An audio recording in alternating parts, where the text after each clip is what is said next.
السلام علیکم۔ یہ اس کا بیان میں نے سنا بھائی، اور اوپر لکھا ہوا اس پوسٹ کے اوپر کہ کیا ہم میں غیرت ہے، اور آگے سوالیہ نشان۔ بالکل ان میں غیرت نہیں ہے۔ یعنی یہ جو بیان کر رہا ہے نا، میں اس مولوی کی بات کر رہا ہوں، یہ جماعت اسلامی کا ہے یا ڈاکٹر اسرار کا یہ امن والا ہے، اور اس کے پلیٹ فارم سے یہ بولتا ہے، اور اندازہ لگائیے جمہوریت کا جھنڈا بلند کر کے یہ دین نافذ کرنا چاہتے ہیں۔ ان سے بڑا کوئی فریبکار ہو سکتا ہے؟ اور دنیاوی لحاظ سے اس کا سیاسی خون کھولتا ہے۔ اس کے اندر جو خون ہے نا، وہ سیاسی خون ہے، جمہوری خون ہے، وہ ایمانی خون ہے ہی نہیں ہے جو کھولے۔ ایمان کے تو یہ دشمن ہیں۔ مودودی صاحب کی زندگی کے اندر پروفیسر غفور چادر چڑھانے گئے تھے بر امام، یہ حلقہ 14 سے مجھے کامیاب کراؤ تو میں اس کے بعد یہ راولپنڈی سے سڑکیں لے کے آؤں گا اسلام آباد کی اتنی بر امام تک، کہ جس طرح اسلام آباد کی چوڑی سڑکیں اس طرح تاکہ آسانی کے ساتھ یہ مشرق آ کے اپنا ماتھا ٹیک دیں۔ اسی طرح ہمارے کچھ بھائی تھے، ساتھی تھے، جنہوں نے کراچی میں پروفیسر غفور سے ایک دفعہ ملاقات کی، کیونکہ وہ کافی عرصہ بعد میں بھی زندہ رہا ہے۔ آج کل پتہ نہیں مر گیا یا زندہ ہے، مجھے نہیں معلوم، میرے خیال میں فوت ہو گئے۔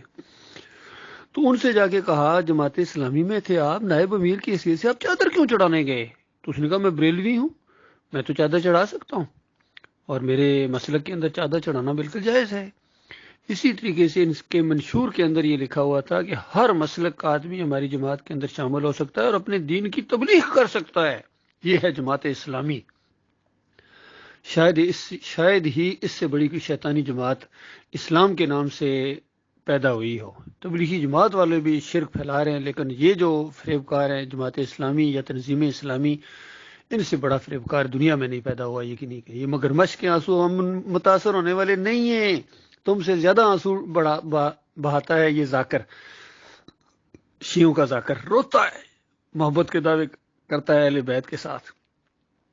بالکل جھوٹا دعویٰ ہے، ایمان کے دشمن اور اس کے بعد جذبات کے ساتھ رونا۔ یہ تمہارے اوپر اللہ کے عذاب ہیں کہ تمہارے اوپر ایسے لوگ مسلط کر دیے گئے ہیں کہ تمہارے اوپر ترس نہیں کھاتے ہیں، اللہ کا عذاب ہے، اور سب سے بڑے مجرم یہ ہیں۔ پھر مثال نوح علیہ السلام، وہ نوح علیہ السلام کے ساتھ تمہارا کیا تعلق ہے؟ 950 سال وہ الہکم الہ واحد کی دعوت دیتے رہے ہیں، صبح شام کی دعوت تھی، جمہوریت کی دعوت نہیں تھی، یا کوئی اور مسئلہ نہیں تھا ان کا۔ الہکم الہ واحد، یا قوم اعبدوا اللہ ما لکم من الہ غیرہ، کہ قوم کے لوگوں اللہ کی بندگی کرو، اس کے علاوہ تمہارا کوئی اور الہ نہیں ہے۔ تو ان بےایمانوں کا خون نہیں کھولتا ہے علی جویری کی قبر کو دیکھ کے، اور عرس اور میلے دیکھ کے اس کا خون نہیں کھولتا ہے، جمہوریت کے مشرکانہ نظام کو دیکھ کے اس کا خون نہیں کھولتا ہے، کیونکہ دماغوں کے اندر شرک ہے۔ بے ایمان کفر و شرک پھیلاتے ہیں، وحدت الوجود کے عقیدے پھیلا کے مرا ہے، اس کی حمایت کر کے مرا ہے، صوفیوں کی حمایت کر کے مرا ہے اس کا بڑا ڈاکٹر اسرار، اور یہ بھی اسی کا چمچہ ہے۔ تو اللہ کے بندو، یہ مسئلہ ہے اصل، توحید کی طرف آؤ، ایمان خالص کی طرف آؤ، تمہارے سارے مسائل چٹکیوں میں حل ہو جائیں گے۔ ورنہ یہ بھیک مانگنے والا انداز نہیں ہوتا ہے، رونے سے کچھ نہیں ہوتا ہے۔ رونا بند کرو، ایمان عقیدے کی دعوت اٹھاؤ، توحید کی دعوت اٹھاؤ۔ یہ جو کفر و شرک، یہ جمہوریت کے ذریعے تم اسلام لانا چاہتے ہو، اور ان سے بھیک مانگ رہے ہو کہ سود کو ختم کرو، سود کو ختم کرو۔ سود، اور سود سے بڑا گناہ ہے شرک، چادریں چڑھانا، عرس کرنا، میلے کرنا، واسطے وسیلے، رکوع اور سجدے، یہ سود سے بڑا ہے، اللہ کو گالی ہے۔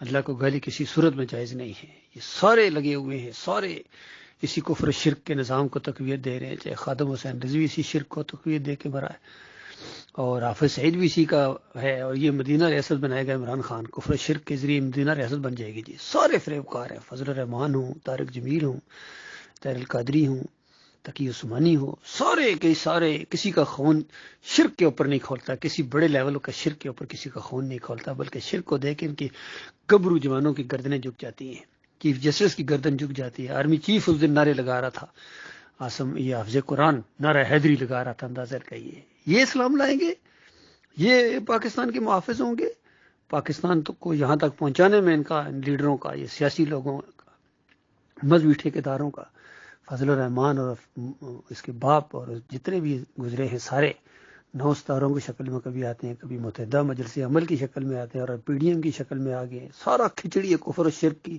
کھچڑی میں چاہ کے یہ قوم کو بیوقوف بنا رہے ہیں، اپنی دنیا کی خاطر ان کی دنیا اور آخرت دونوں برباد کر رہے ہیں۔